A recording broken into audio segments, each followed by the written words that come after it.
Good morning, good afternoon, good evening, depending on your time zone and when you are watching this.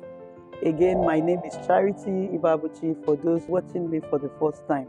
All right, today on this episode, I want to talk about raising an independent thinking child. Who is an independent thinking child? A child who can solve problem on his own, who can attempt and solve problem on his own or her own. A child who can take decisions, and when I say decisions here now, I mean wise decision. A child who can be strategic in whatsoever he or she is doing. Let's look at some of the things we can do to raise our children to be independent in their thinking, in their decision making, and in all that they do. The first step is encourage autonomy. I see a lot of teenagers who cannot make meaningful decisions on their own. It is not their fault. It is because parents have decided to contain their children. Parents have decided to think for their children. Our children no longer want to think. They are no longer encouraged to think for themselves. We do the thinking for them. We do virtually everything. We even write exams. I saw a video one time and I saw a father arrested in the exam hall for attempting to write JAMB for the son. What are we producing? Children who cannot think, children who cannot do things for themselves. Allow your children to do things for themselves. Allow your child to think. This bailout system is something that is worrisome. Parents bail out their children at any instant. Okay, take for an instance, I met a parent and two girls, I think few Sundays ago.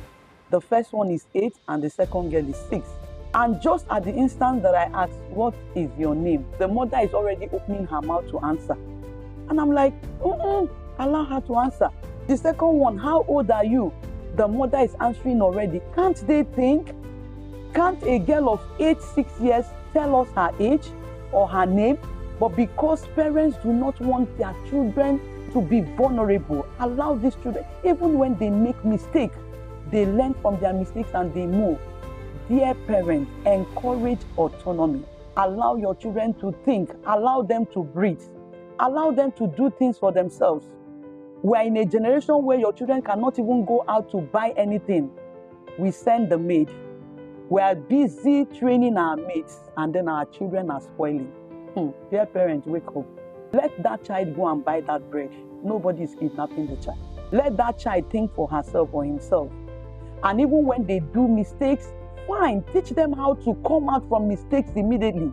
It is not a bad thing to make mistakes. It is not, it is normal to make mistakes.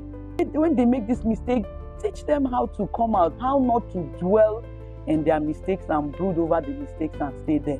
Let's allow them do things. You can only offer choices. For instance, a child of 6. Okay, what do you want to wear to church? Offers choices. The child should be able to go and bring out the clothes for church the next day. Like in my home, we prepare for service, for Sunday service on Saturdays. On Saturday, you see everybody bringing out clothes and shoes and Bible and all that. Don't enforce that your child of 6 years must wear this. Allow them make choices. You can now redirect when it is a bad choice. I remember one Sunday, my daughter brought out something. I said, I wanted to wear this for church. I looked at it. I said, the top is fine. The down is fine, but then the slippers you brought to match now is something that I have issues with. We're going to church.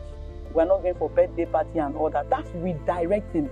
But have I given her the opportunity to bring her clothes? Yes. Have I given her the opportunity to make her decisions? Yes. You can now redirect. You can now help them if the decisions are not right. Then you support self-directed learning and activities. Support them. Let your children take initiative. Don't be the one doing all. You are the one telling them what to eat. You are the one telling them what to wear. You are the one telling them what to drink. You are the one telling them where to go. You are the... You will not be there forever. Yes, you won't.